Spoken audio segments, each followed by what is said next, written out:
l'intelligence artificielle, arômes et parfums. On a lancé ce projet, c'était un échange avec Jérôme, je me souviens, un soir. On a lancé ce projet, et le voilà le projet, et je voulais vous remercier toutes et tous d'être là, parce que c'est un vrai plaisir de vous accueillir, et c'est un vrai plaisir d'amener le côté d'innovation avec l'IA, avec le côté traditionnel du parfum. Et on va en discuter toute la soirée.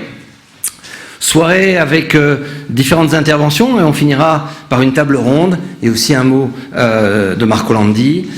Et je voudrais déjà, dans un premier temps, demander à Jérôme Viau. Jérôme Viau, maire de Grasse, vice-président du conseil départemental des Alpes-Maritimes et président de la communauté d'agglomération du Pays de Grasse, de venir nous dire quelques mots en introduction. Merci Jérôme de ton accueil.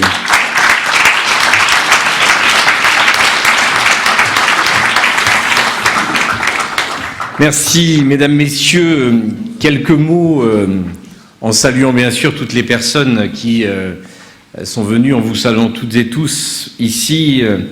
Je voudrais saluer amicalement le maire honoraire de la ville de Grasse, le sénateur Jean-Pierre Leleu. Merci de votre présence et de la mobilisation forte sur ce sujet de l'intelligence artificielle. En saluant Philippe Massé, le président délégué général de Prodarom.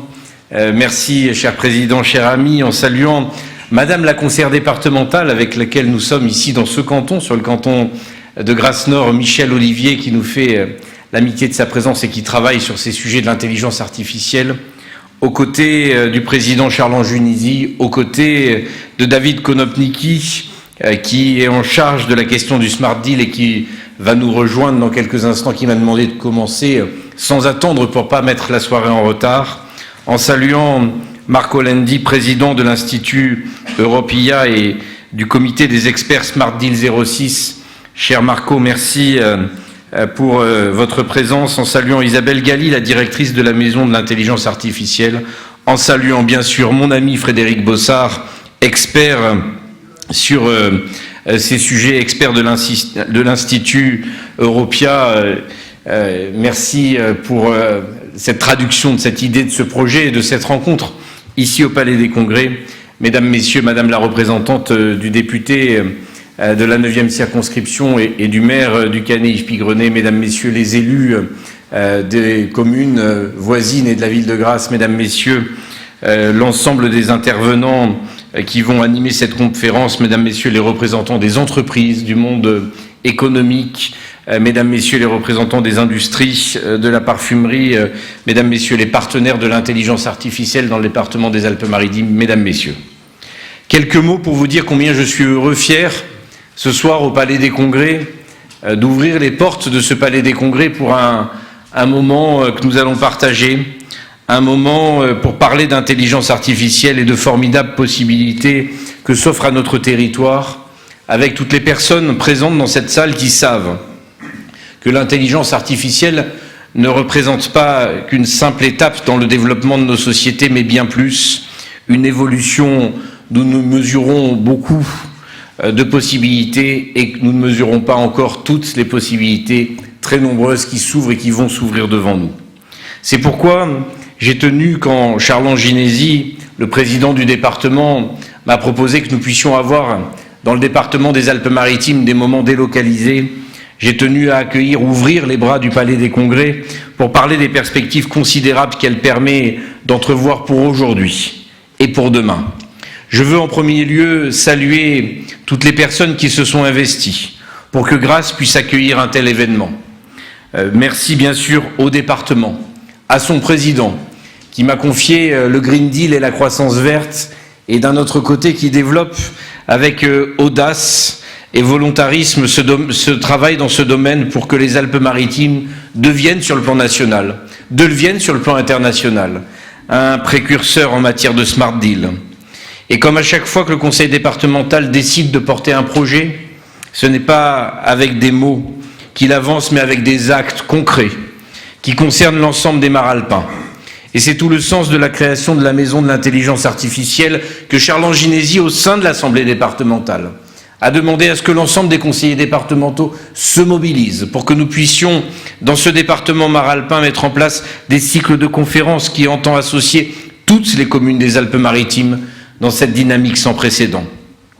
Je veux également remercier Jean-Pierre Leleu, qui a été, dès le premier jour, dans cette démarche de me dire « Jérôme, il faut que tu t'engages, il faut que tu te mobilises davantage sur ce sujet, il faut que tu puisses tirer les forces de l'intelligence artificielle dans la ville de Grasse, dans la médiathèque, il faut que tu puisses aller solliciter le département pour que nous puissions tirer cette force ici et que nous puissions accueillir de tels rendez-vous. » Alors je le remercie pour ça, pour aussi toujours me challenger sur l'intelligence artificielle où il m'avait même proposé que nous allions ensemble dans le congrès mondial à Las Vegas il y a quelques semaines en arrière et malheureusement j'aurais tellement aimé y aller avec lui.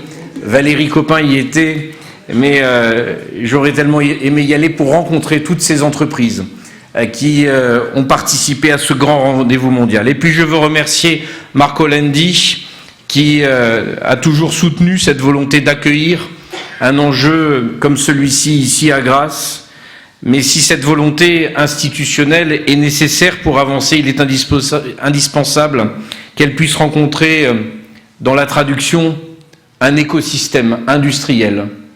La volonté et, je dirais, la mise en œuvre par le monde industriel, mon cher Philippe, pleinement conscient des opportunités que recèle cette révolution numérique, pour que demain et après-demain, nous puissions augmenter la compétitivité de nos entreprises, pour que demain et après-demain, nous soyons, je dirais, en lien, en phase avec ce qui va se passer aux quatre coins de la planète.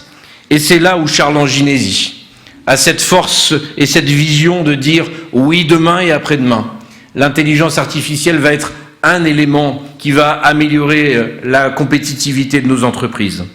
L'industrie 4.0, elle est en marche avec des mutations qui touchent toutes les étapes de l'entreprise. La recherche et développement, la production, la vente, la logistique, en passant par le recyclage demain. Tous les secteurs de l'industrie sont concernés et l'émergence de l'intelligence artificielle est un véritable moteur dans le développement. Un cabinet spécialisé a récemment estimé que 66% des entreprises ayant amorcé des projets intégrant l'intelligence artificielle constataient déjà des bénéfices sur la croissance de leurs entreprises. Alors, la phase d'observation va toucher à sa fin. Aujourd'hui, place au déploiement. Et en Pays de Grasse, nous avons justement la chance de disposer d'un réseau d'entreprises d'envergure internationale dans le secteur du parfum, qui dispose d'une vision, qui dispose d'un positionnement, de moyens, d'ambition, qui sont à la mesure de ce potentiel exceptionnel. Organiser cette conférence ici au Palais des Congrès, et je veux saluer Laurence Mennery et toute l'équipe du Palais des Congrès qui s'est mis à disposition, permet de rappeler cette réalité, les compétences remarquables que possède le territoire du Pays de Grasse et l'envie de ce territoire de se positionner aux côtés du lead de ces sujets. Nos entrepreneurs ont toujours été au rendez-vous, toujours, au rendez-vous du progrès, au rendez-vous de la remise en cause et en réflexion pour être demain plus compétitif qu'hier.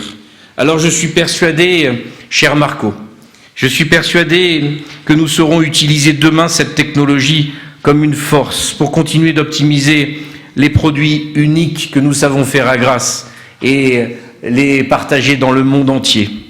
Notre rôle, en tant que responsable politique, il est justement d'accompagner en créant le meilleur environnement possible pour favoriser le sens de l'innovation. Pour dire à Grasse, nous avons une terre d'innovation, une terre d'excellence, une terre de créativité, une terre d'audace. Mais nous devons également veiller à ce que l'ensemble de nos concitoyens demeurent des acteurs de ce changement pour que cette transition numérique à laquelle nous aspirons puisse avant tout être quelque chose qui va être au service de l'homme, au service de chacune et chacun d'entre nous, au service d'un avenir meilleur. Et c'est un défi stimulant, un défi passionnant que je suis ravi de relever aux côtés du président Ginesi, afin que notre avenir soit à la hauteur des formidables espérances que va faire naître l'intelligence artificielle. Merci, passez une belle soirée à toutes et tous, et merci d'avoir organisé ce magnifique rendez-vous.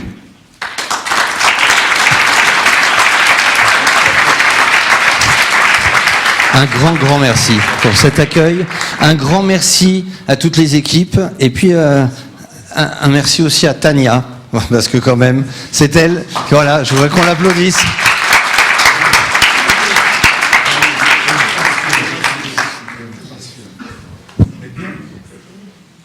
On va commencer. Je vais inviter 3 personnes sur scène. Tout d'abord, Philippe Massé, président délégué général de Prodarome. Et je vais lui demander de venir à côté de moi. Philippe, si vous voulez venir à côté de moi. Je vais inviter Frédéric Badi, qui est directeur recherche et développement en division ingrédients naturels parfumeurs Payan-Bertrand. Frédéric est également membre du conseil d'administration de l'association Patrimoine Vivant du Pays de Grasse et fondateur de la société Pure Signature. Et j'aimerais également inviter Sébastien Fiorucci, qui est maître de conférence à l'Université Côte d'Azur.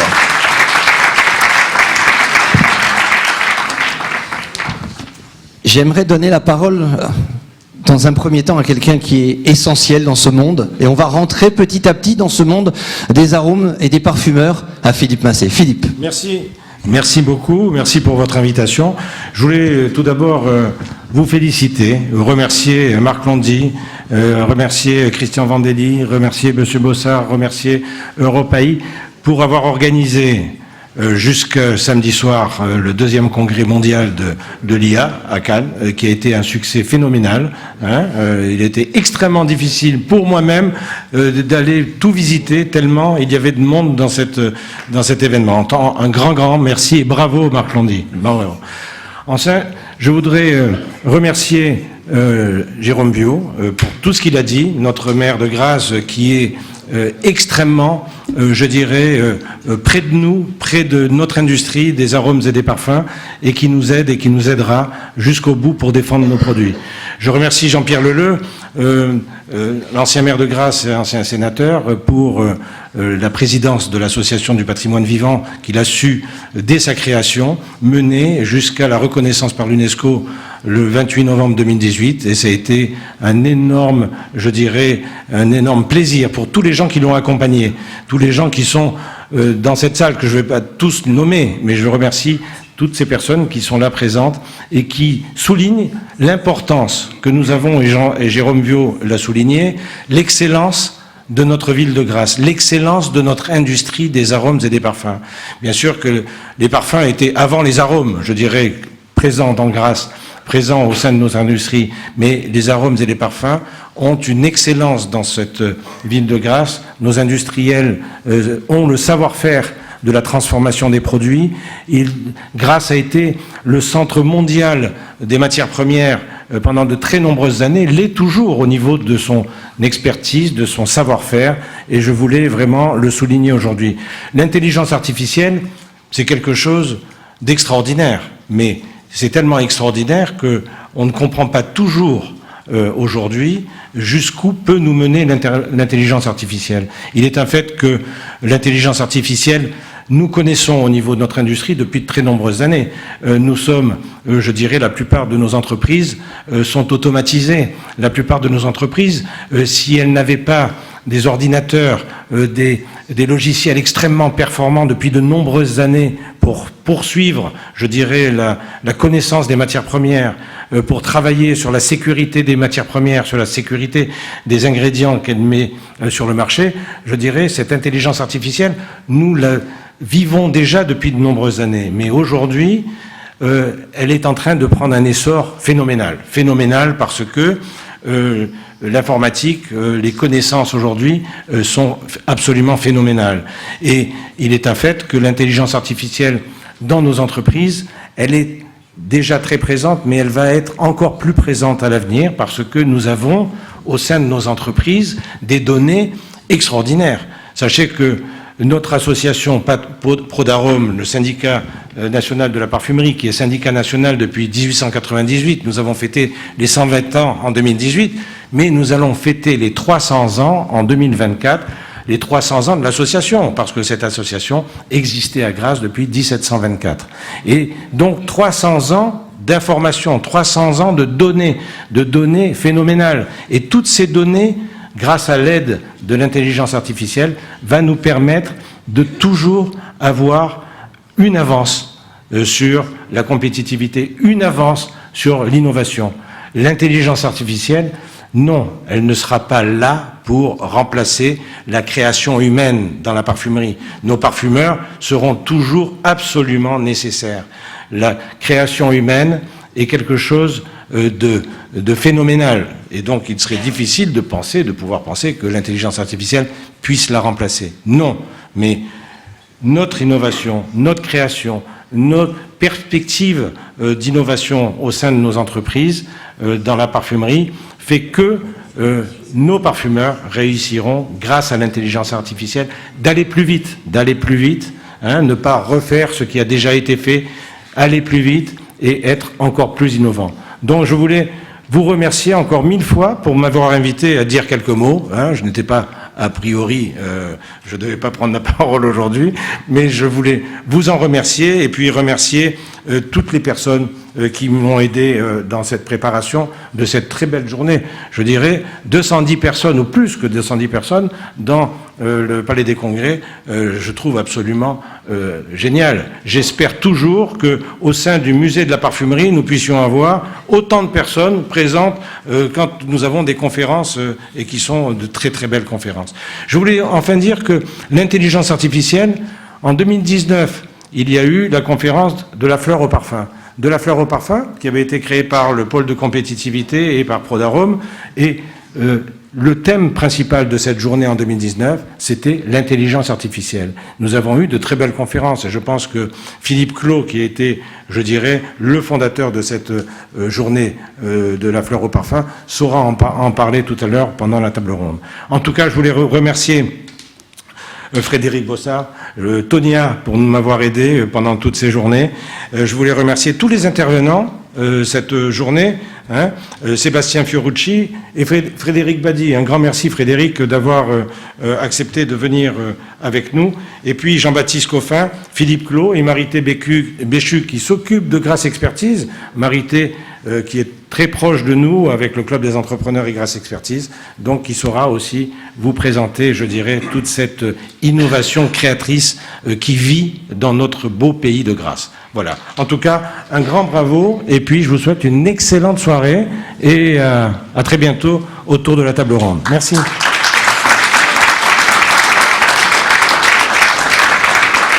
Merci Philippe pour ces quelques mots. On va maintenant rentrer dans le cœur du sujet. Après cette petite introduction de Philippe, on va donner la parole à Frédéric Badi. Et le thème de son intervention, et Philippe en a parlé, c'est l'humain. Parce que s'il n'y avait pas l'humain, il n'y aurait même pas l'intelligence artificielle. Et donc on va commencer par le début, c'est-à-dire l'intelligence humaine, et on va se poser une question de ce savoir-faire que vous avez, que nous avons les Grassois, par rapport à ces nouvelles mutations et bien sûr les contraintes qui sont liées à ces mutations. Frédéric.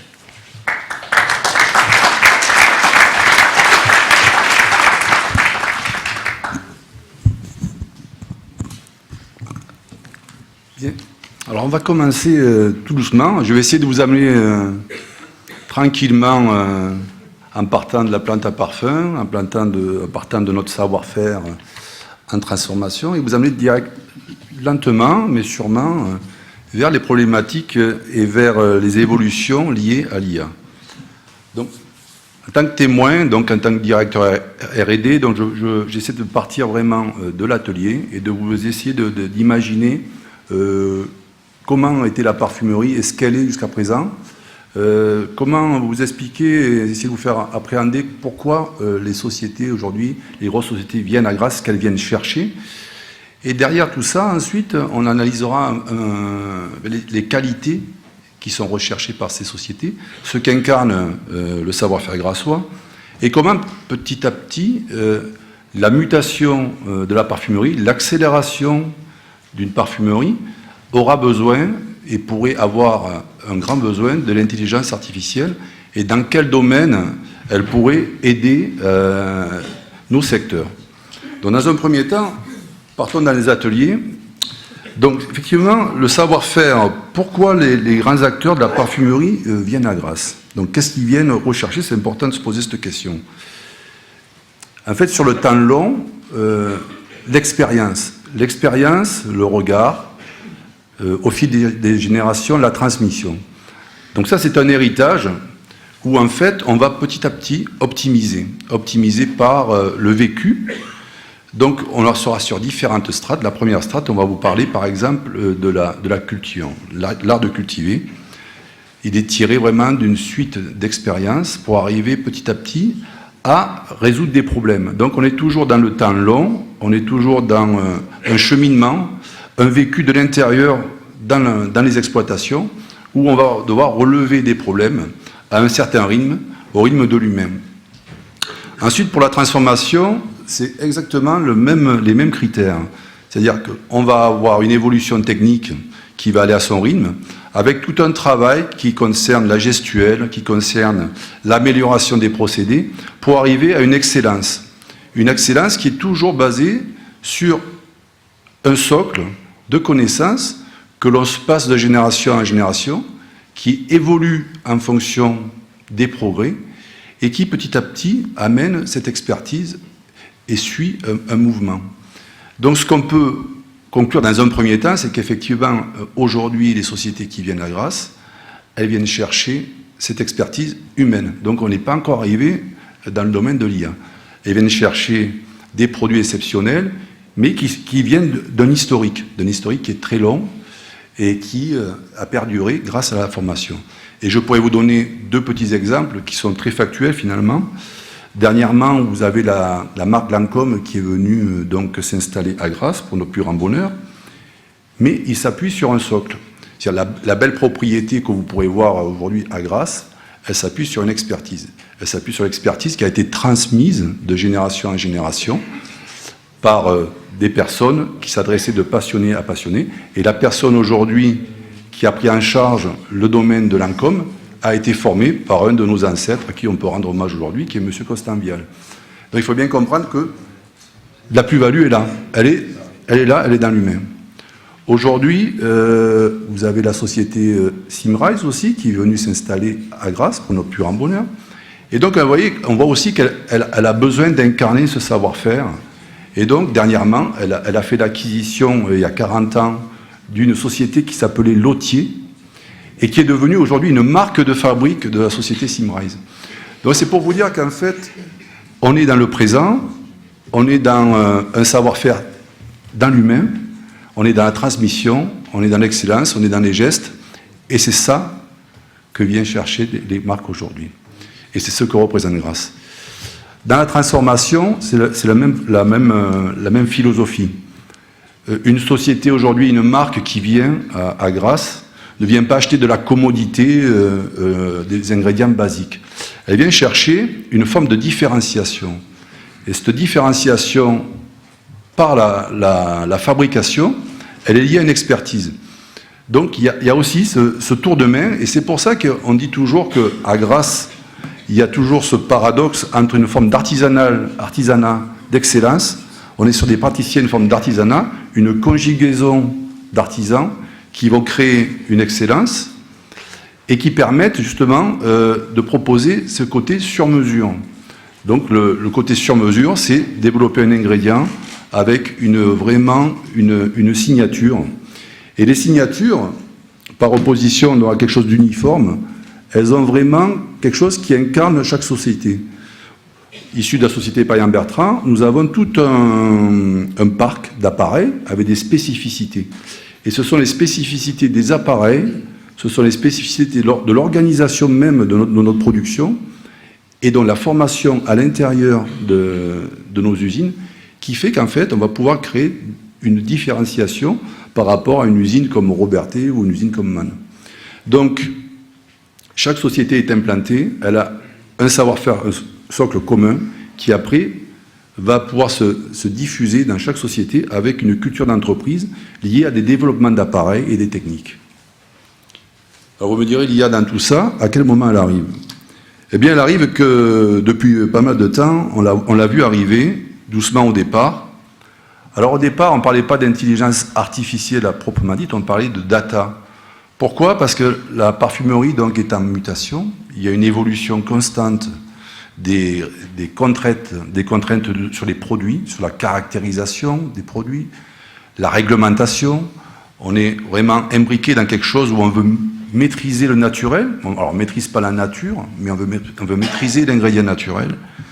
Mais pour autant, derrière, ça amène énormément de données à capitaliser et à investir sur les ingrédients. Donc caractérisation, technique analytique, des cahiers des charges, etc. Et tout ça, ça fait une somme de données qu'il va falloir canaliser pour pouvoir guider nos parfumeurs, pour pouvoir faire accepter nos ingrédients aux marques. Et donc pour ça, il faut savoir interpréter toutes ces données.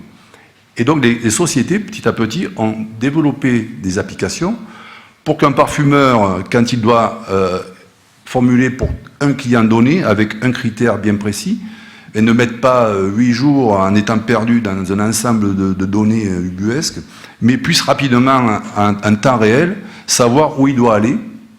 Et là, déjà, on est rentré dans quelque chose qui est beaucoup plus segmentant, parce que chaque société, finalement, avait ses propres développements internes de ces logiciels. Chaque société a ses propres data, et donc collecte des données, et va essayer donc de donner ces outils à leurs parfumeurs pour une performance. On reste dans un monde industriel avec une forme de compétitivité, et ça c'est un premier facteur qui est très très important.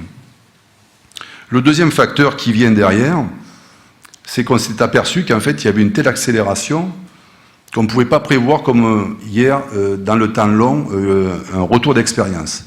Aujourd'hui, on a des contraintes aussi qui sont liées au process, on a des objectifs au niveau phytosanitaire, c'est-à-dire qu'effectivement, on pouvait à l'époque, on ne dosait pas les pesticides, on pouvait mettre du phytosanitaire dans nos plantations.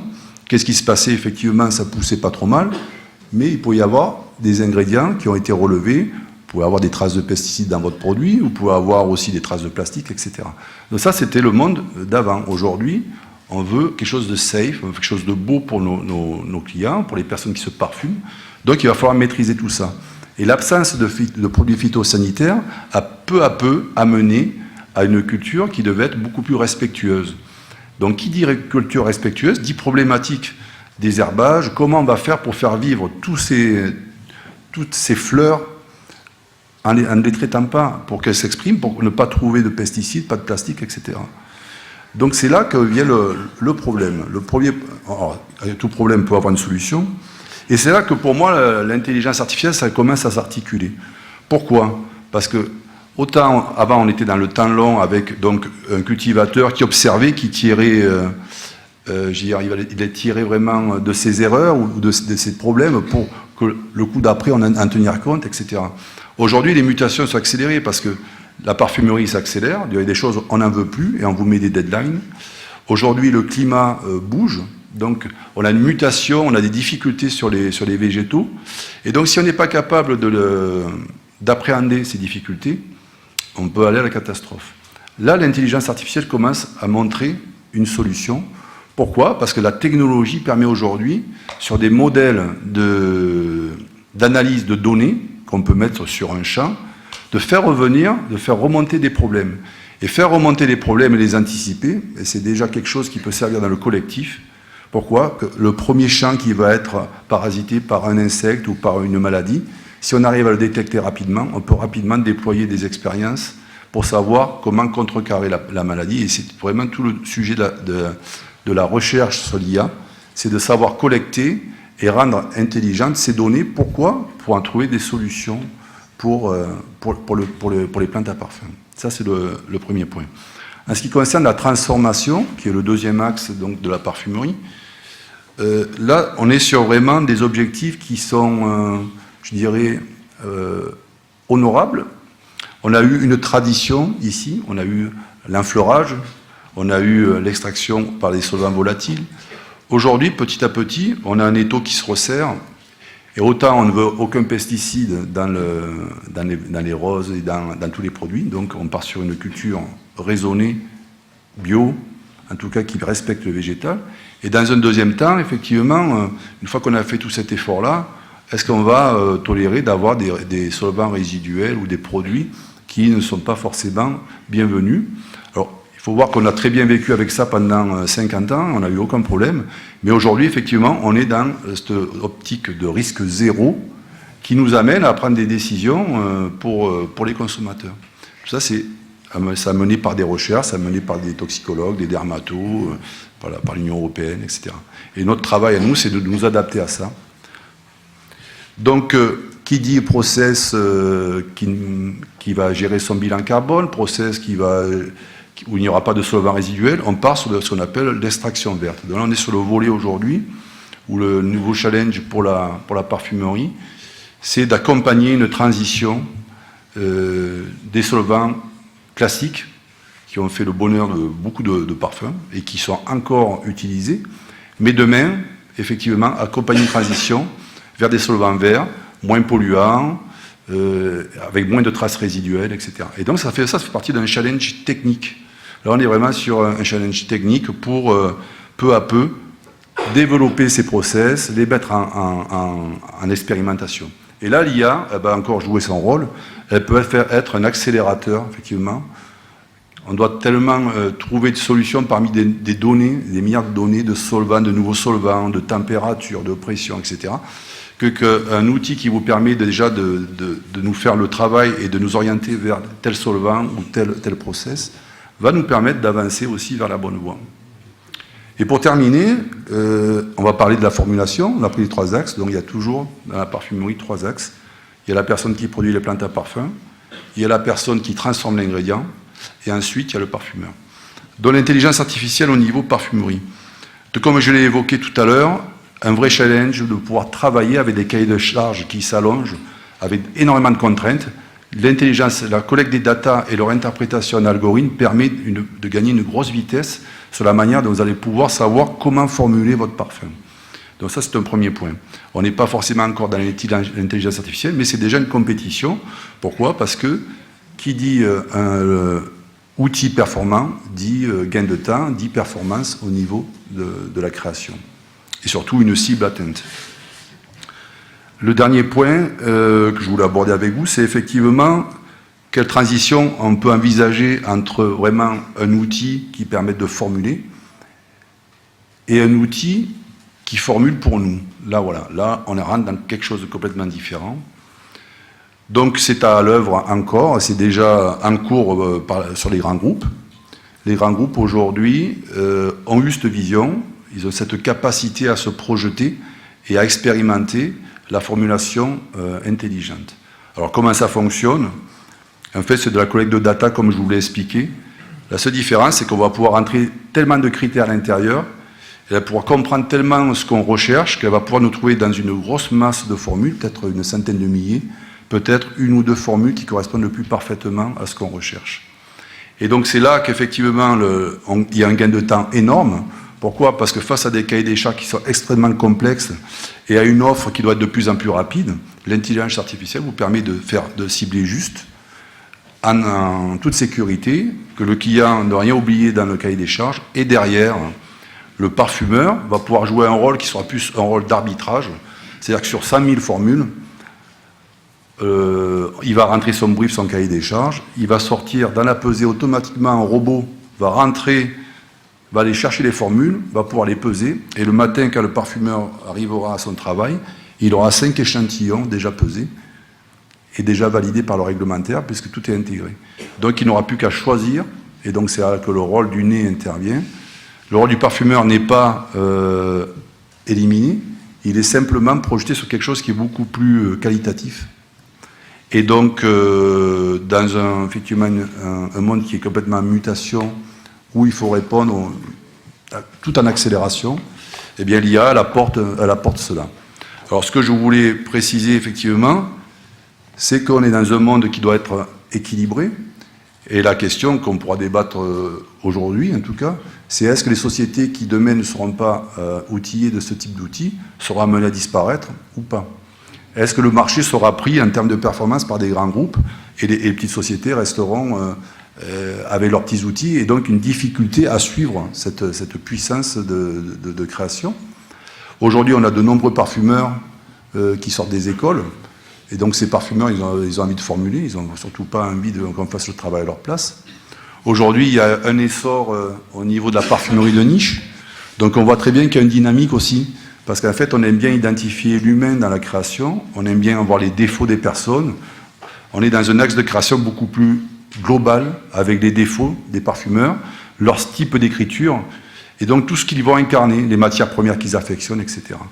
Donc, il y a une parfumerie alternative aujourd'hui, qui est vraiment une parfumerie indépendante, qui s'exprime à travers l'humain. Pour autant, le parfumeur créateur, il doit se soumettre à des règles. Donc toute la clé, c'est de garder dans l'avenir cette diversité de création pour que les personnes puissent s'exprimer et créer, et de leur permettre de créer en bonnes conditions. Et donc c'est tous les challenges qu'on aura à relever pour demain. Je vous remercie.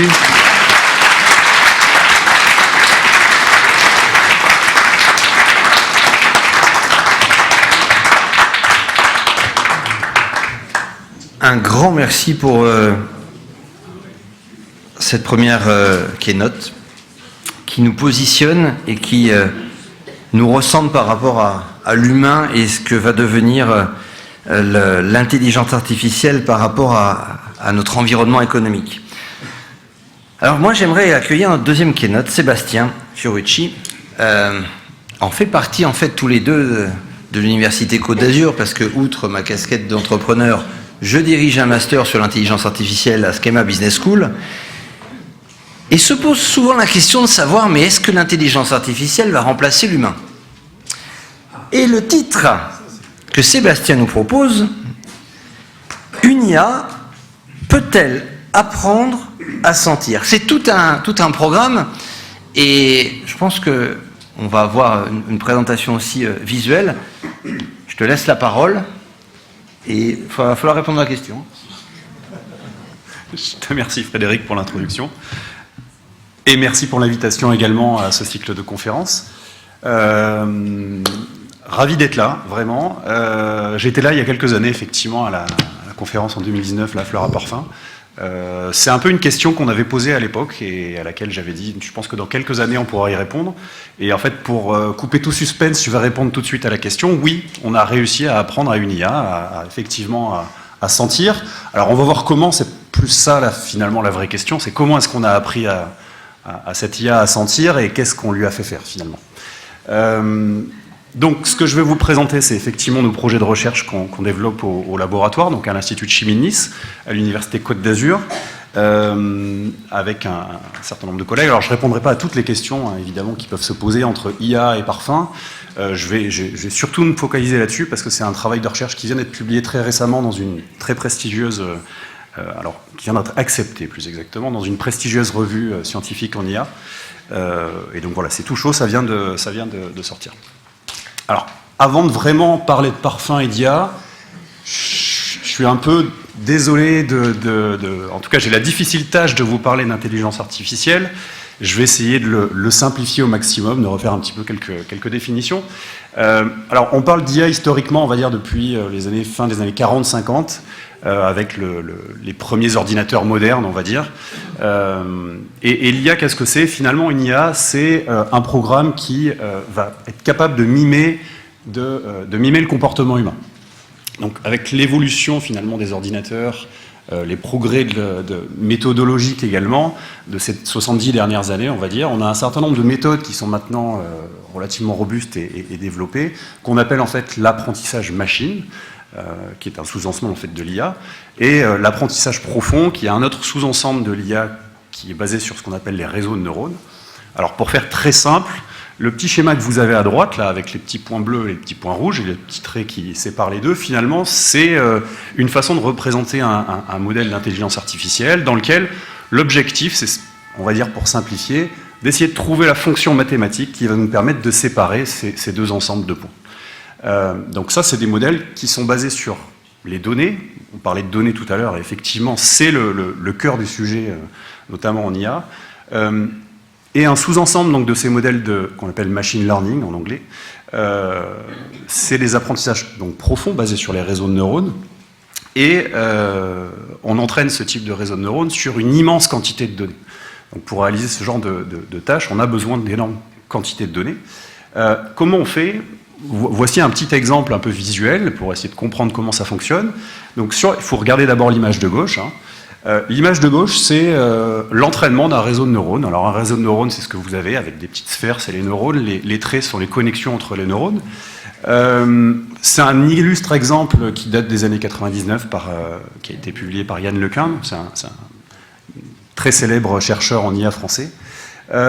Et l'objectif ici était de reconnaître en fait des chiffres manuscrits et de savoir catégoriser correctement quand on a écrit un 1 qu'effectivement c'est classé comme étant un 1 et pas un 2 par l'algorithme. Donc ce que vous voyez à gauche, c'est l'optimisation du réseau. L'optimisation, ça veut dire quoi ? Ça veut dire que chaque neurone est en quelque sorte une petite fonction mathématique qu'on va améliorer, optimiser. Et in fine, un petit peu comme une toile d'araignée dans laquelle finalement vous avez des fils qui correspondent à vos connexions entre les neurones, et des fils qui peuvent être plus ou moins solides. On peut même couper des fils dans le réseau de neurones. Finalement, à la fin, l'araignée, cette toile d'araignée en tout cas l'araignée va réussir à de toute façon attraper sa proie lorsqu'on a optimisé correctement notre réseau. Donc ça, c'est la partie entraînement. On entraîne sur une grande quantité de données justement l'algorithme à reconnaître un 1, à reconnaître un 2, etc., etc. Et lorsque c'est fait, on fige le réseau, c'est ce que vous avez à droite, et puis finalement, on teste la performance du réseau pour dire est-ce que c'est bien un 1, est-ce que c'est bien un 2, etc., etc. Et là, vous avez, alors, dans l'exemple ici, un taux de performance qui est, alors je ne suis pas sûr de pouvoir pointer, je ne vais pas le faire, je ne vais pas tenter le diable, mais le chiffre que vous voyez en haut à droite, là, le 0,9697, qui monte jusqu'à à peu près 98, donc ça vous donne à peu près le taux de performance et le faible taux d'erreur de la méthode, qui est quand même extrêmement robuste, en tout cas qui était extrêmement robuste à l'époque. Voilà comment on entraîne une IA, et le nerf de la guerre, en fait, dans ce sujet-là, c'est la donnée. On en a parlé effectivement tout à l'heure. Si la donnée... en tout cas, si vous avez suffisamment de données, normalement, votre IA devrait pouvoir, en théorie, apprendre à faire ce que vous lui demandez. Mais il y a un certain nombre de sujets extrêmement importants en intelligence artificielle, notamment les biais liés justement à ce qu'il y a dans les données. Et il faut faire extrêmement attention à ce qu'on utilise.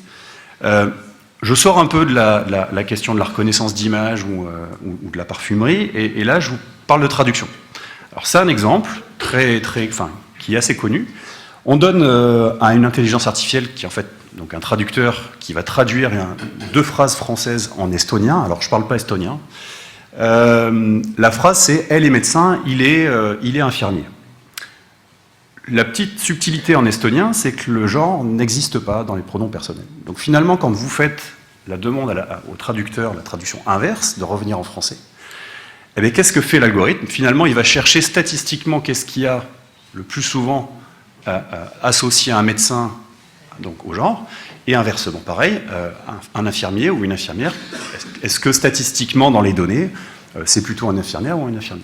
Eh bien, vous voyez que finalement l'algorithme, lui, va inverser les genres, et donc c'est un exemple très connu en tout cas de biais liés aux données. Donc il faut faire extrêmement attention à ce qu'il y a dans nos données avant de pouvoir se dire ok, je vais développer un modèle d'intelligence artificielle, je vais essayer de faire quelque chose de robuste, d'intelligent.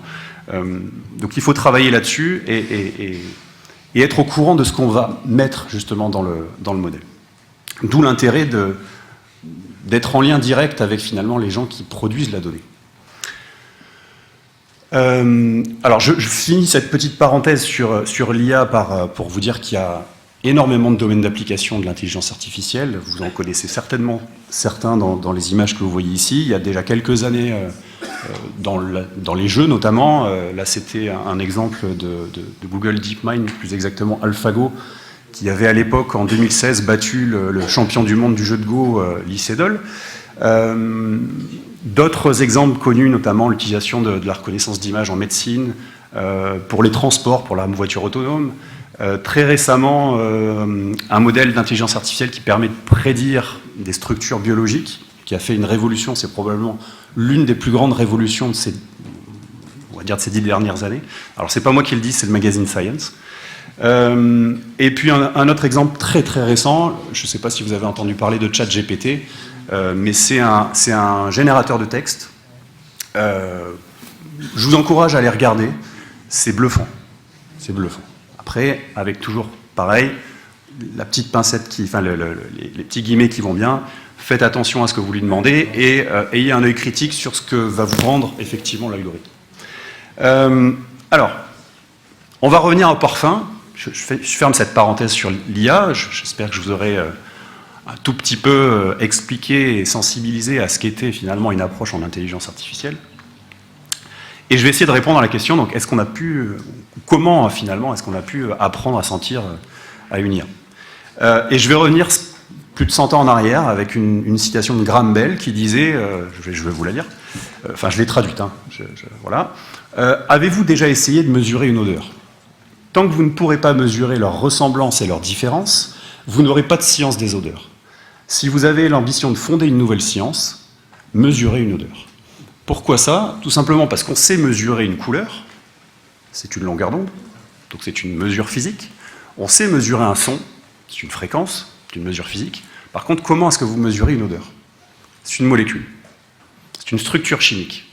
Comment mesurer la distance entre une odeur sur la base d'une structure chimique? Justement, c'est la grande difficulté de cette question. Et ça vient tout simplement, enfin, alors c'est des années et des années de recherche académique et des recherches même industrielles, sur ce qu'on appelle les relations structure-odeur. Relations structure-odeur, c'est est-ce qu'on arrive à faire le lien entre une structure chimique, alors là vous avez des exemples de molécules, ce qu'on appelle une structure moléculaire, et une odeur. Et alors, croyez mon œil de chimiste, pour ceux qui ne sont pas chimistes, les structures que vous avez là, donc, que vous avez devant vous, pardon, ce qu'on appelle des lactones, donc c'est ce petit cycle de 5 atomes avec des atomes d'oxygène que vous voyez en rouge. Donc croyez mon œil de chimiste, ce sont des structures qui sont très proches, très similaires, avec des petites modifications structurales, certes, mais c'est très proche. Alors pourquoi finalement des structures si proches auraient des percepts olfactifs très différents? Vous avez en dessous finalement les notes olfactives associées à chacune de ces molécules. Pour répondre à cette question, qui est vraiment un casse-tête depuis plusieurs décennies, en fait il faut remonter à notre perception olfactive, à comment fonctionne notre sens de l'odorat.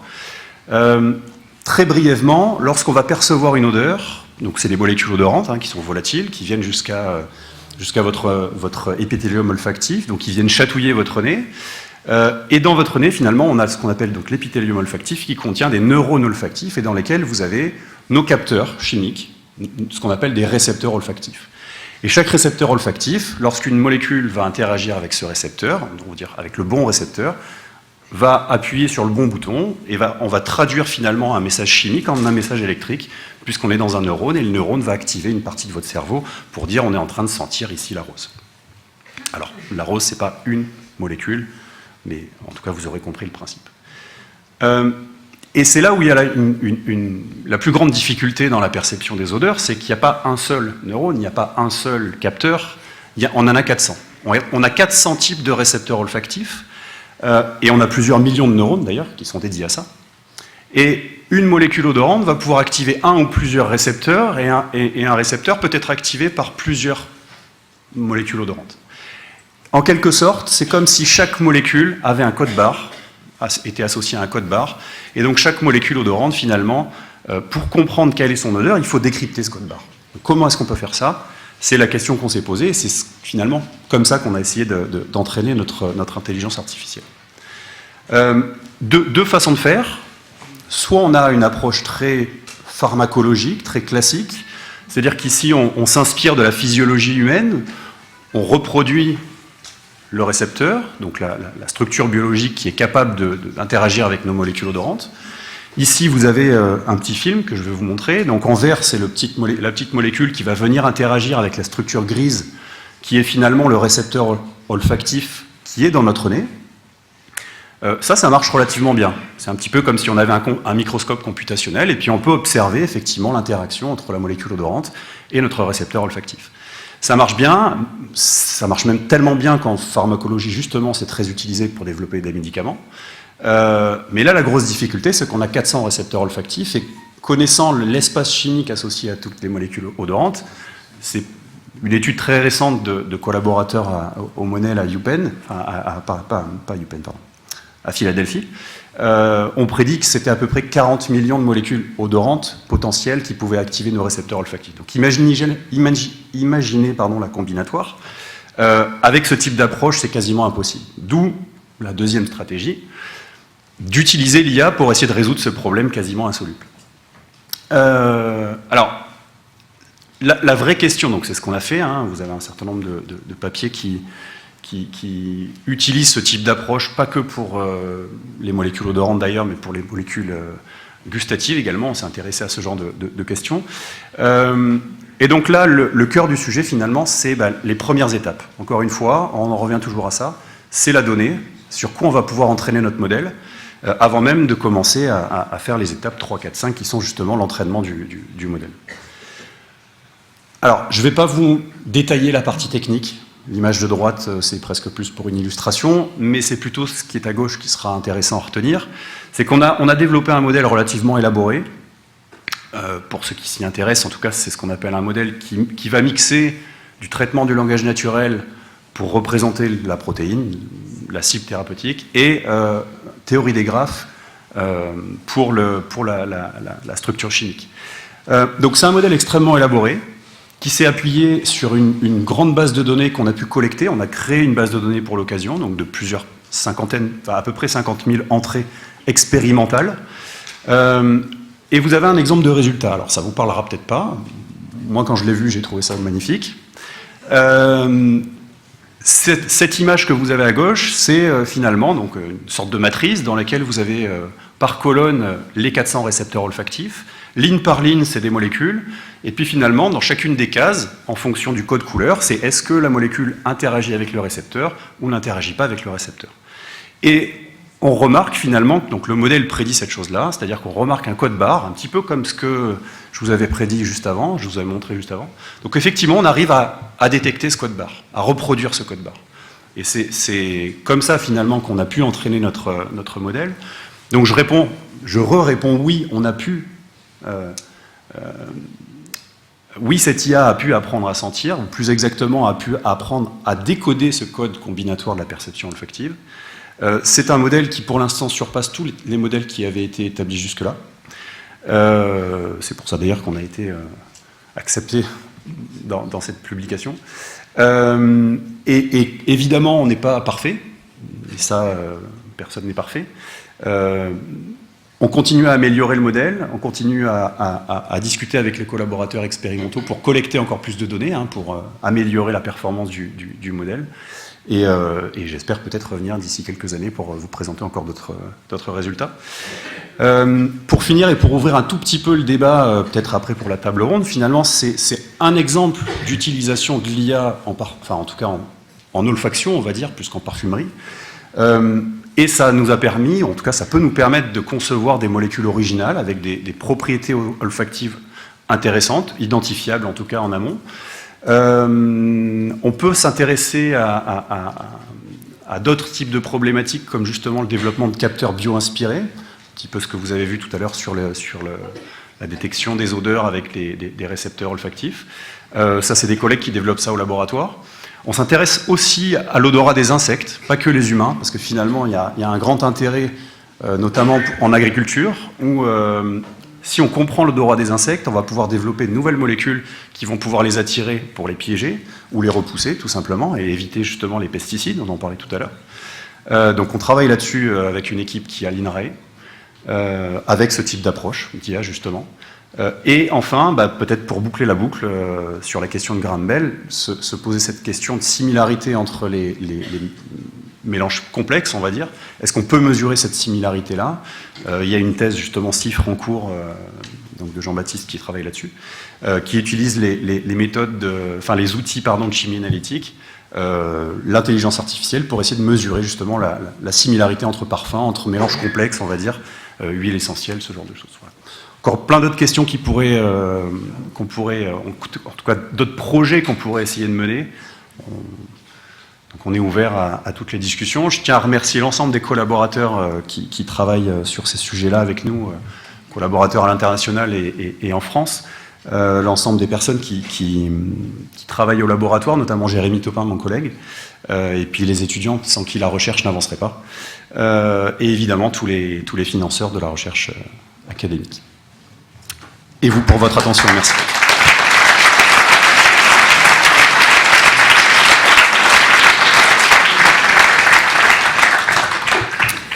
Merci à nos deux conférenciers, Frédéric Badi, Sébastien Fiorucci. Je voulais vous remercier et je pense qu'on peut encore vous applaudir. Et je vais vous demander de retourner dans la salle. Et merci pour... on commence à comprendre un peu mieux l'IA et aussi à l'appréhender. Et pas uniquement rêver, c'est un robot automatique qui va prendre toute notre vie et qui va diriger notre vie. Non. Qui c'est le patron? C'est nous. C'est nous qui dirigeons l'IA. Je voudrais inviter sur scène, pour une table ronde, Jean-Baptiste Coffin. Jean-Baptiste. Qu'on peut applaudir quand il monte. Jean-Baptiste qui est doctorant et qui est au sein d'une belle start-up de Grasse qu'on connaît, qui est perfumiste. Tu peux t'asseoir, je te remercie infiniment. Je voudrais inviter Marité Béchu. Marité, tu es là, responsable du développement de la marque Grasse Expertise au sein du club des entrepreneurs du Pays de Grasse. Club qui m'est cher en tant que coprésident de Télécom Vallée, puisqu'on travaille ensemble. Ça fait vraiment plaisir que tu sois là. Et je voudrais appeler Philippe Clos, responsable développement et projet structurant du pôle Innovalliance. On va commencer cette table ronde, si vous le voulez bien, et je vais vous rejoindre dans 2 minutes, mais je garde le micro et vous pouvez prendre les micros qui sont sur la table. En vous lançant le sujet, quel est l'impact de l'intelligence artificielle sur l'industrie de la parfumerie? J'aimerais donner la parole à Philippe, dans un premier temps, sur ce thème. On a une industrie qui fonctionne depuis des années. On a pu voir lors de ces 2 keynotes le rapport industrie IA. Mais concrètement, là on va aller un peu plus loin, on va aller un peu plus, je dirais, proctérien sur le tous les jours. Quel est l'impact? Est-ce qu'aujourd'hui on voit un impact? Bonsoir tout le monde. Merci Frédéric pour votre invitation. Je crois que les 2 présentations qu'on a eues ont déjà donné des visées très claires sur l'impact qu'il y avait et l'apport qu'elles pouvaient avoir. Donc, comme l'a dit le président Massé, il y a un peu plus de 3 ans de ça, nous on a organisé donc la conférence de la fleur au parfum. En fait, elle part au champ et elle finit entre guillemets sur l'étagère quand on achète son flacon de parfum. Et avec les sociétés, les chercheurs qui travaillent dans le domaine, et on a pu voir déjà, et c'était il y a 3 ans, qu'à tous les niveaux, l'IA pouvait apporter, accélérer, faciliter la tâche des parfumeurs pour qu'ils se concentrent, je dirais, sur l'essentiel et la créativité qu'est la leur, pour adresser l'intime du consommateur, puisque au niveau cérébral, on sait qu'elle est très intimement liée à certaines régions du cerveau qui font que ça va faire des échos très profonds et très intimes à tout un chacun. Donc on a une industrie qui est très complexe, qui est très technologique, depuis la plante. Donc par exemple, lors de cette journée-là, on avait vu des logiciels d'intelligence artificielle qui allaient repérer des fleurs ou des feuilles de fleurs qui étaient touchées par la maladie avant même que l'homme ne le voie. Donc on va toujours plus vite et ça accélère toujours les process. Et après, la question elle est bien sûr de savoir jusqu'où ça va, mais je pense que le train il est pris aujourd'hui. On le voit dans les annonces qui sont posées par les grands groupes ou les sociétés même de la région, que des compétences en intelligence artificielle sont demandées maintenant. Donc le train est pris, je dirais les premiers essais sont là. Alors c'est pas généralisé encore au niveau de toutes les sociétés, comme l'exprimait Frédéric dans sa introduction, mais le mouvement est en marche. Alors après, il y aura toujours la question, on l'a vu avec l'exemple du jeu qui a été marqué par Sébastien, mais jusqu'à présent, le but n'est pas de remplacer l'homme. Il est effectivement de le soulager de toutes les tâches qui finalement le consomment énormément. Quand on crée un parfum, il y a une multitude de réglementations qui sont différentes selon les zones, les régions, les pays. Donc le parfumeur est une fantastique machine à lui-même qui finalement consacre beaucoup de sa créativité et de son esprit dans toutes ces données-là, qui n'ont pas une forte valeur ajoutée, puisque c'est pas là qu'il va faire la différence avec l'odeur et pour le consommateur, quoi. J'ai envie de comparer en fait ce qu'on est en train de vivre avec l'IA à un peu la révolution industrielle. C'est-à-dire que la révolution industrielle, on a eu des machines qui nous ont aidés à faire certaines tâches qui étaient usantes, fatigantes et sans grand apport intellectuel.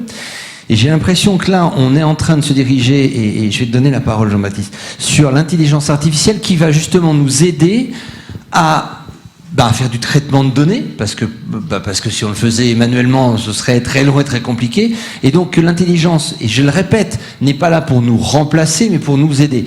Et tu peux témoigner, puisque là, vous avez créé depuis quelques années une start-up qui s'appelle Perfumiste. Est-ce que tu peux nous en parler? Et est-ce que tu peux nous montrer puisque derrière, il y a un business model, derrière, il y a des salariés, ça veut dire qu'on est vraiment au cœur de la machine. Comment l'IA est au cœur de Perfumiste? Merci beaucoup Frédéric.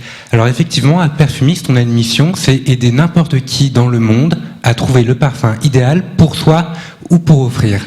Et aujourd'hui, on se base sur les outils du big data, de l'intelligence artificielle pour proposer des solutions.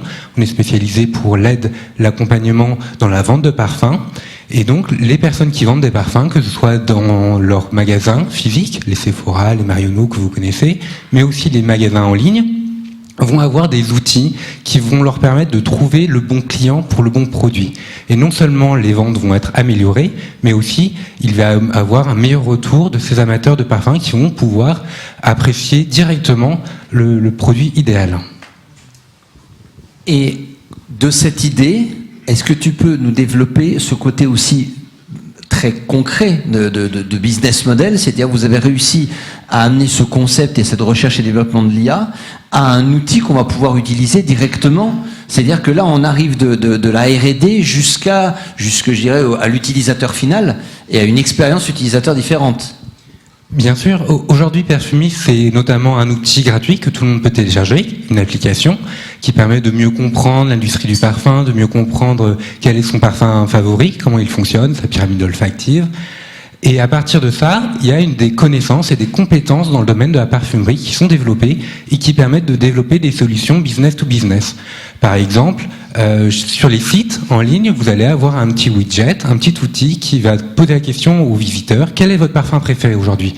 Est-ce que c'est Dior, j'adore? Est-ce que c'est un autre parfum très connu? Et à partir de cela, on va pouvoir déterminer sur le site du vendeur quel est le parfum idéal que le visiteur devrait acheter.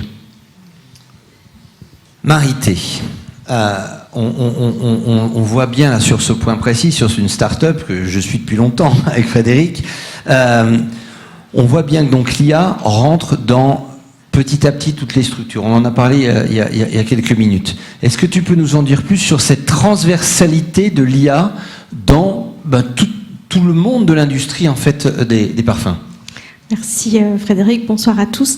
Alors simplement, si vous me permettez, juste un bref rappel sur la marque collective Grasse Expertise qui a été créée en 2017 avec donc comme membre fondateur Prodarome, la CAPG notamment, et qui rassemble les industriels de 4 filières d'excellence, donc parfumerie, arômes, cosmétiques et santé bien-être. Donc c'est un collectif qui fait rayonner les savoir-faire ancestraux de notre territoire.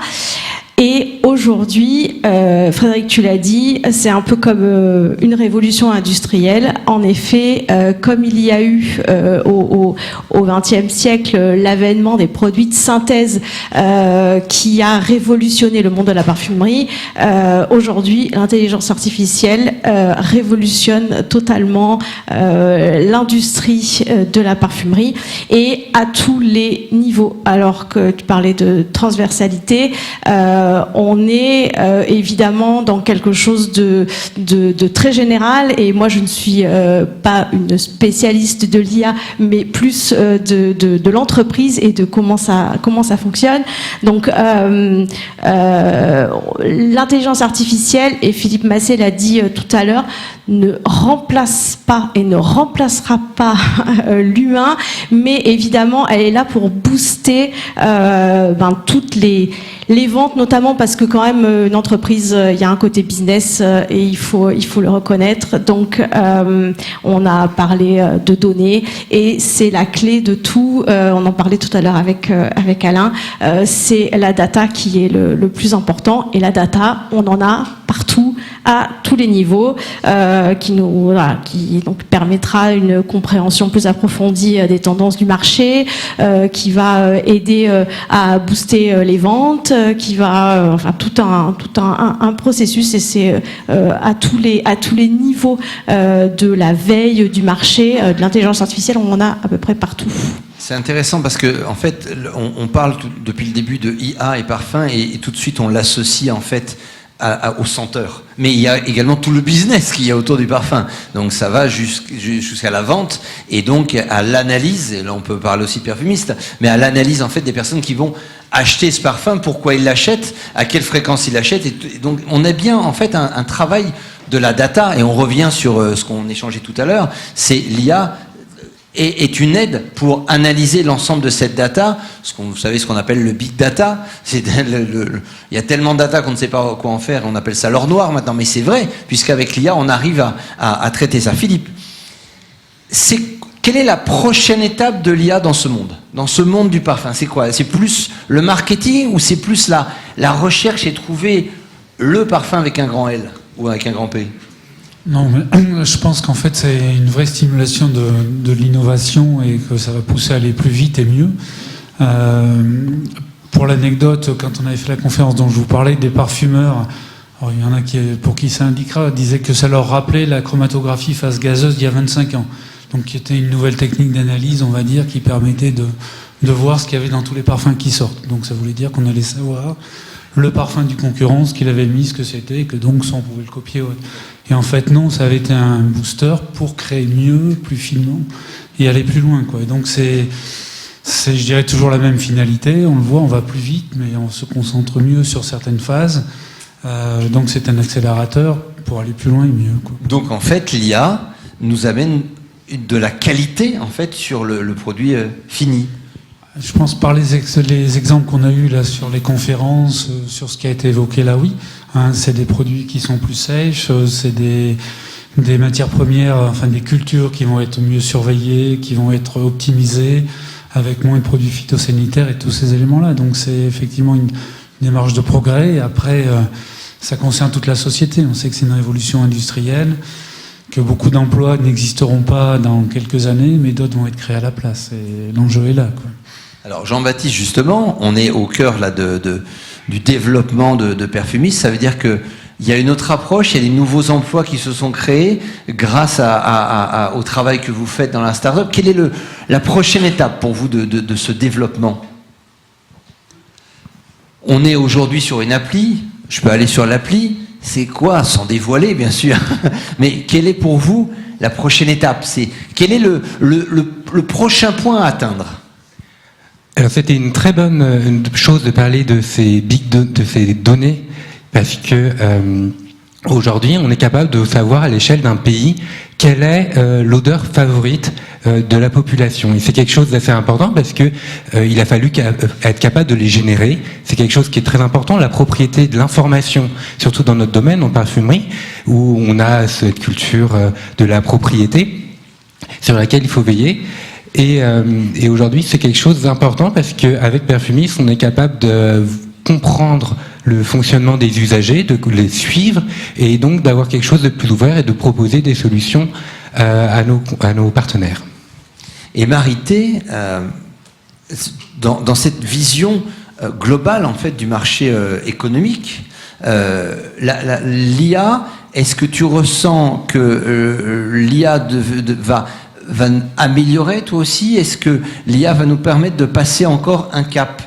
L'idée que j'ai, c'est est-ce que l'intelligence artificielle dont on entend parler tout le temps, d'accord, on essaye ce soir de définir vraiment ce qu'il y a derrière l'intelligence artificielle. Ce que j'aimerais, c'est de la ramener à quelque chose de concret. Là, on voit, il y a une appli, je peux la télécharger, je peux l'utiliser. Je vais peut-être avoir des parfums qui sont plus safe, je vais avoir aussi des plantes qui seront mieux surveillées. Ils le sont tous. Donc ils sont déjà. Mais en tout cas, quand je parlais ce mot, c'est plus, je dirais, écologique ou avec des traitements peut-être un peu mieux. Mais au niveau de l'ensemble en fait de cette industrie, qu'est-ce qu'on peut dire en fait? Quelle est la prochaine étape? Alors déjà, ce que permet l'intelligence artificielle aujourd'hui, qu'elle ne permettait pas forcément avant, c'est, j'ai listé un pour pas en oublier, c'est tout ce qui est prédiction de la demande avec les algorithmes d'intelligence artificielle qui analysent les données d'historique de vente. Ça n'existait pas avant et ça permet du coup aux entreprises de pouvoir gérer leur stock aussi, tout ce qui est et prévoir la demande future. Ça c'était pas du tout prévisible avant. Tout ce qui est recommandation des produits, où on utilise les données pour analyser les comportements des acheteurs. Pareil, c'est une grosse avancée. L'optimisation de la tarification aussi par rapport à la veille sur le marché, l'automatisation des tâches. Bon là, on est vraiment dans quelque chose d'industriel. La personnalisation du service client. Un exemple que tout le monde a pu voir quand vous faites un achat sur Internet, c'est le petit bonhomme qui apparaît et qui dit bonjour, je m'appelle Robert ou je ne sais quoi, comment est-ce que je peux vous aider? Voilà, il est là 24 heures sur 24, tout le temps, et donc du coup il peut faire à la place de tout le monde qui dort, mais lui à 2 heures du matin il va être là, il va collecter les données, il va savoir quoi vous proposer avec tout ce qu'il a, tous les algorithmes et toutes les données qu'il a pu collecter. Donc ça, voilà, ça va être aussi une amélioration pour le service client et une amélioration de la qualité. Et du coup, on pourra même, et ça, je pense que c'est la suite, faire une analyse de la performance, voilà, de la performance des ventes, qui est pas encore au point, d'après ce que disent les industriels, mais c'est la marche d'après. Merci beaucoup. On se dessine petit à petit vers la fin de cette conférence. J'espère que vous avez pu et vous avez une autre idée de ce qu'est l'intelligence artificielle. Et j'aimerais vous donner la parole. Je ne sais pas s'il y a des questions parmi vous. Et donc j'aimerais donner la parole à la salle. Est-ce que vous avez des questions? Une question?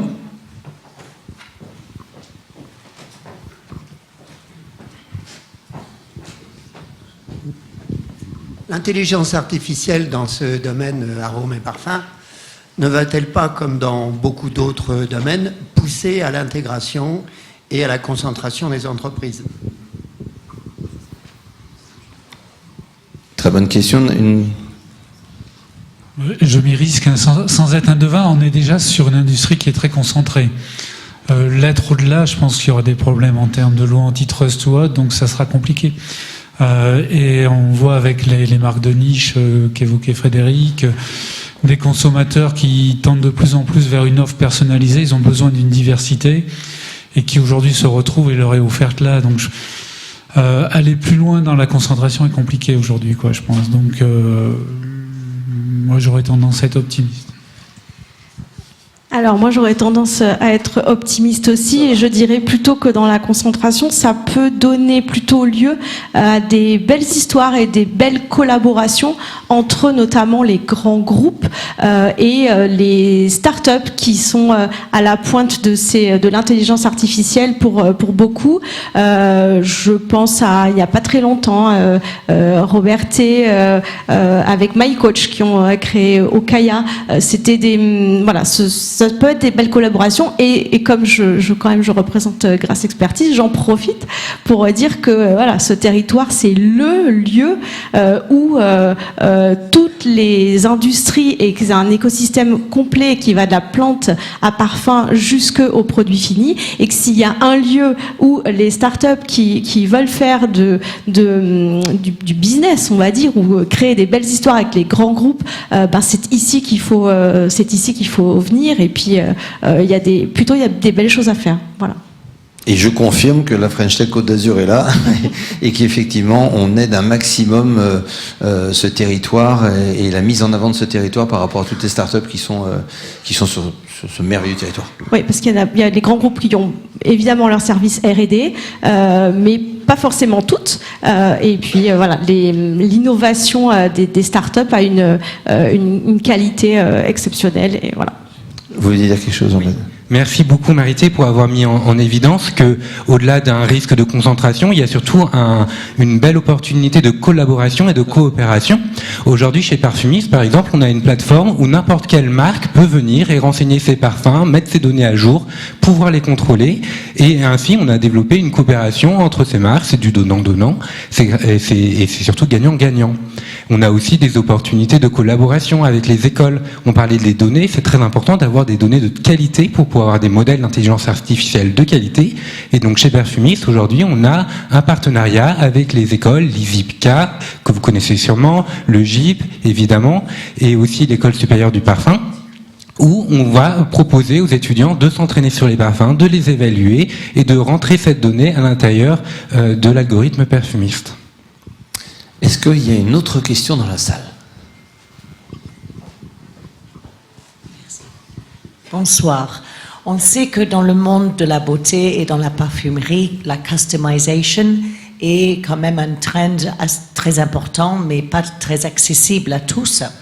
Ça existe, mais c'est à des prix très élevés. Quel impact peut avoir le artificial intelligence sur le monde de la customization et le rendre plus accéléré et plus accessible? Ou est-ce qu'il n'y en a pas?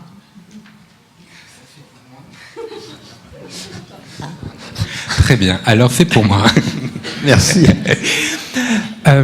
Aujourd'hui, on a parlé de l'intelligence artificielle qui est articulée à différents niveaux. Chez Perfumiste, on est vraiment sur l'analyse du marché, du consommateur, mais il y a des gens qui font effectivement de l'intelligence artificielle sur la personnalisation. Et donc, il y a des marques qui proposent des parfums personnalisés où vous allez pouvoir vous rendre chez ces sociétés et avoir une analyse fine de vos goûts et avoir un produit éventuellement personnalisé.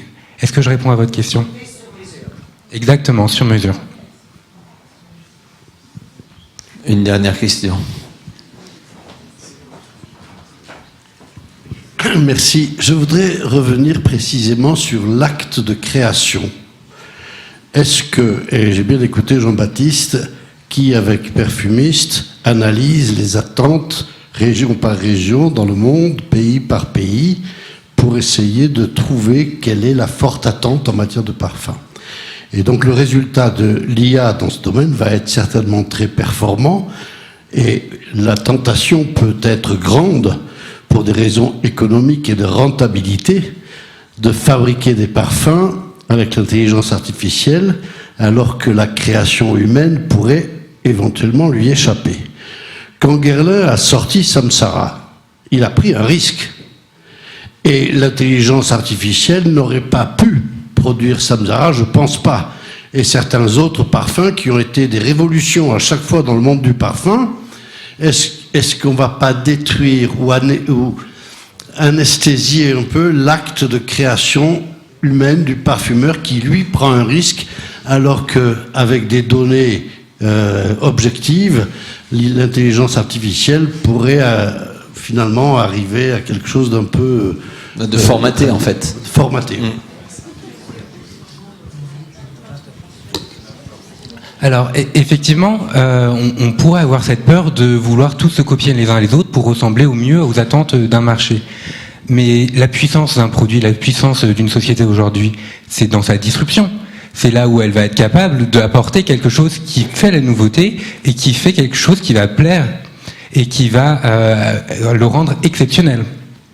Donc je ne pense pas qu'il y ait de problématique à ce moment-là, et c'est juste une position que les entreprises vont vouloir souhaiter. Est-ce qu'il y en a qui vont être courageux et qui vont essayer des nouvelles choses en se basant sur les connaissances qu'elles ont, ou est-ce qu'il y a des sociétés qui vont... De toute façon, l'audace, normalement, dans l'entreprise, ça fonctionne toujours. Donc, à mon avis, le déploiement de choses non formatées sera des éléments aussi différenciants quand on parle de marketing. En fait, monsieur le sénateur, votre remarque est très pertinente, je trouve, et en fait, c'est un sujet qui, quelque part, arrive avant la question de l'IA.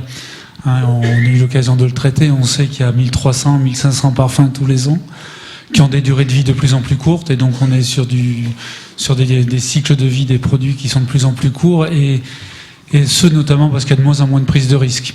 Quand on mesure l'investissement qu'il y a pour lancer de nouveaux produits comme ça, aujourd'hui, les grosses prises de risque sont de plus en plus rares, et quelque part, c'est pas l'IA qui va avoir ralenti ça, on l'observait déjà, je pense.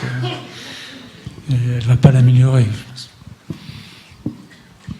Et juste quand même pour garder, j'allais dire le mot de la fin, mais c'est vrai qu'on en a déjà parlé, l'humain, et c'est peut-être très personnel, mais en tout cas l'humain doit rester au cœur et au contrôle, et ça pose la question de l'éthique et de l'intelligence artificielle.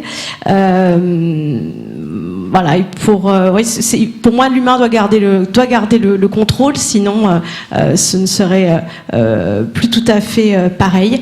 Et pour terminer, j'ajouterais même que j'ai tenté une expérience ce soir. Je ne suis pas une spécialiste de l'intelligence artificielle, mais plutôt des entreprises et du collectif. Et donc, quand on m'a demandé d'intervenir ce soir, je suis allée sur ChatGPT, dont on a parlé tout à l'heure. J'ai tapé l'intelligence artificielle et l'impact sur la parfumerie, et il m'a livré à peu près ce que je vous ai dit ce soir. Donc, vous avez une démonstration de ce que peut faire l'intelligence artificielle, même si je m'y connais un tout petit peu, et avec l'alliance de l'humain, puisque quand même c'est moi qui vous ai livré le message avec mes mots, en faisant passer mon message du collectif Grâce Expertise. Voilà. Merci beaucoup.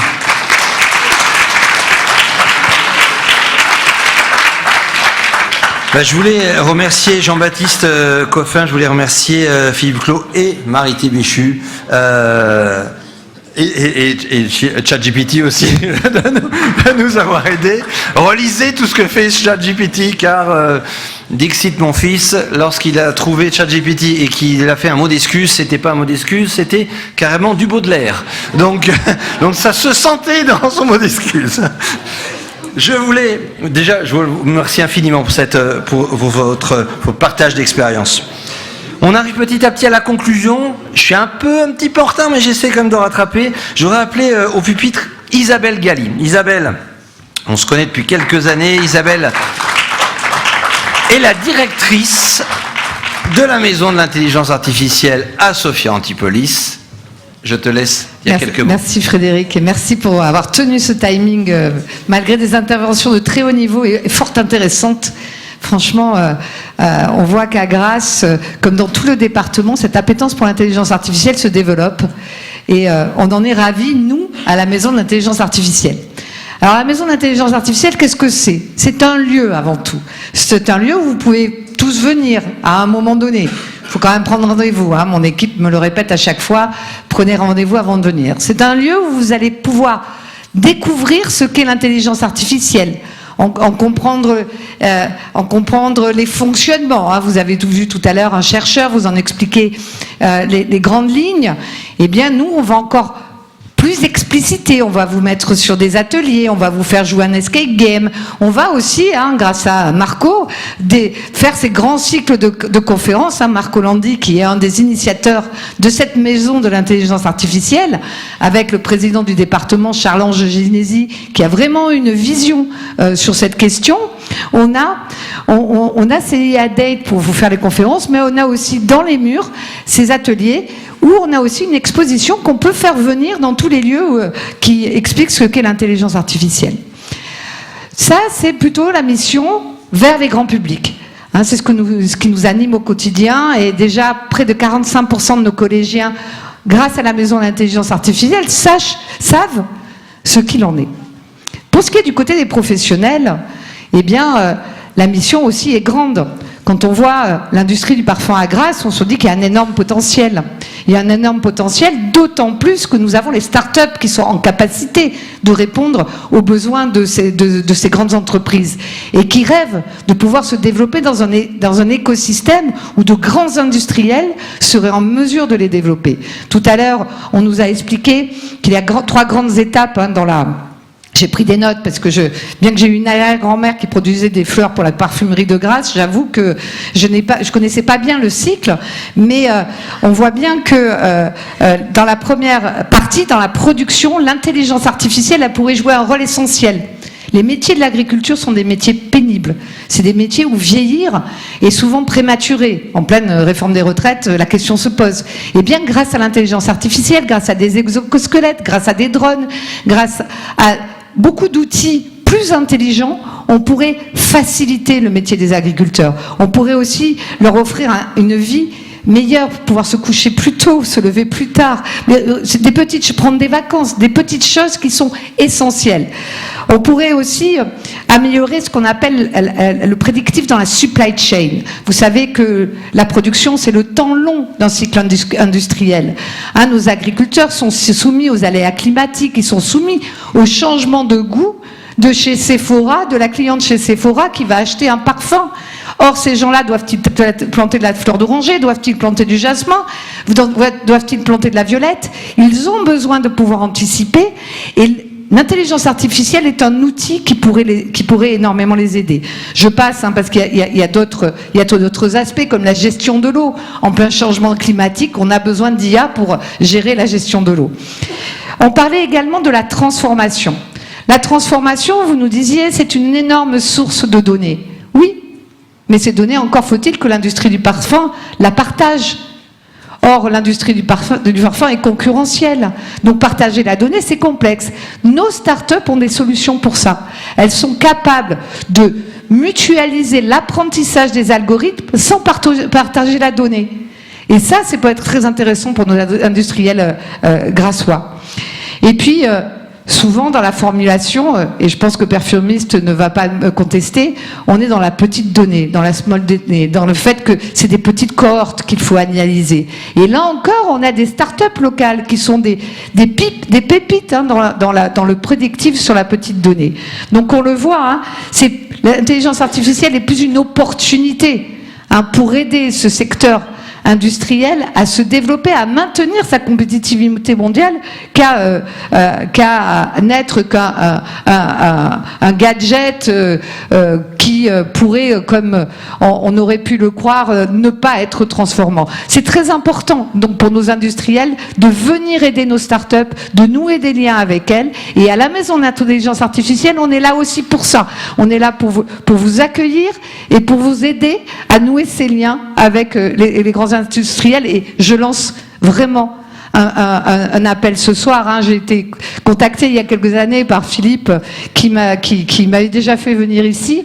Mais je lance un appel aux grands industriels grassois. Venez voir nos startups, venez discuter avec nous à la Maison d'intelligence artificielle et offrez à nos jeunes talents, ces collégiens qu'on va acculturer, offrez-leur un avenir dans l'intelligence artificielle parce que ça leur ouvrira les portes de tous les secteurs économiques et en plus, ils auront une belle vie. Merci.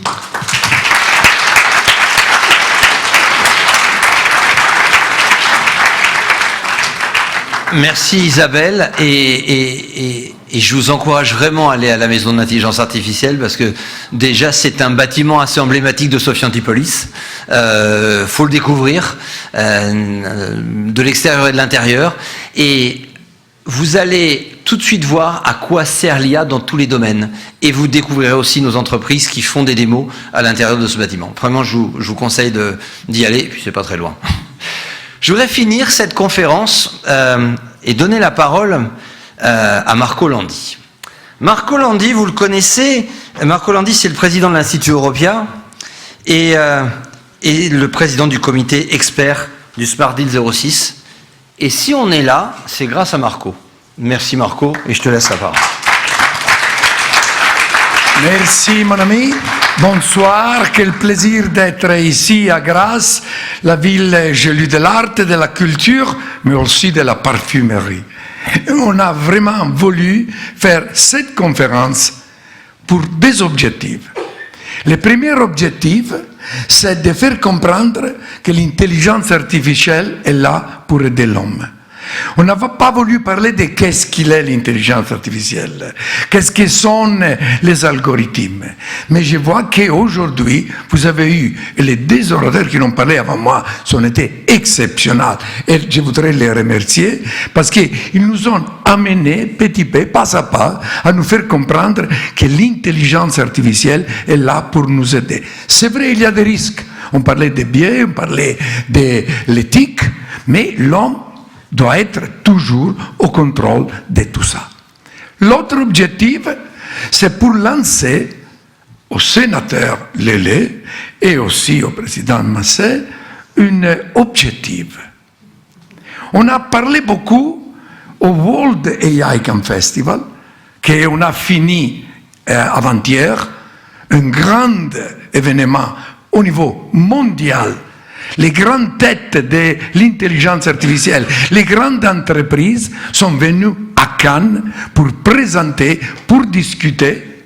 Et je ne sais pas si vous avez noté dans une présentation, si je me rappelle bien, de Sébastien, on parlait de Yuan LeCun, qui est le créateur du Deep Learning. Il était là, à Cannes, avec nous, pour parler de qu'est-ce qui est l'intelligence artificielle.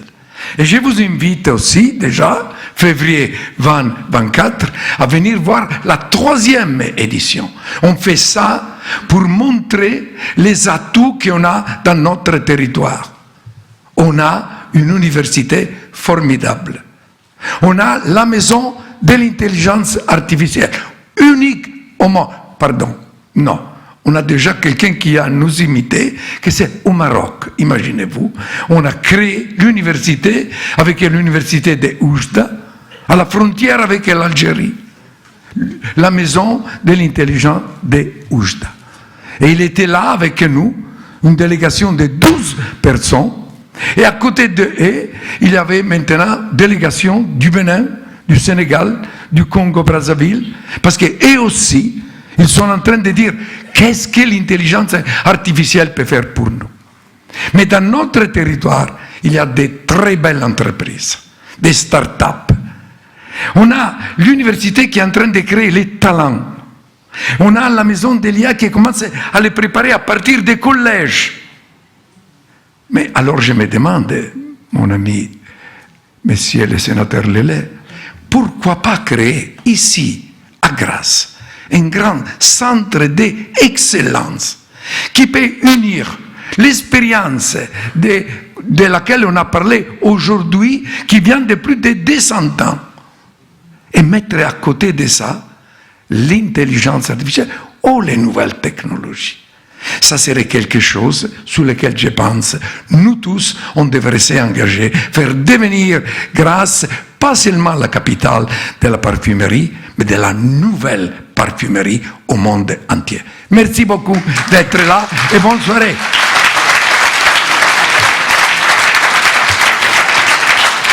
Merci. Merci Marco Landi. Merci pour cette proposition. Pour conclure, on est quasiment à l'heure. Pour conclure, je voudrais remercier l'ensemble des équipes du Palais des Congrès, vous d'être venus.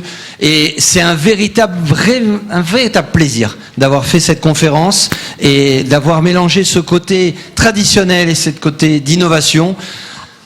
Je vous attends et nous vous attendons juste au premier étage, je crois que c'est juste en dessous, pour un verre de l'amitié. Un grand merci à vous et vive vous.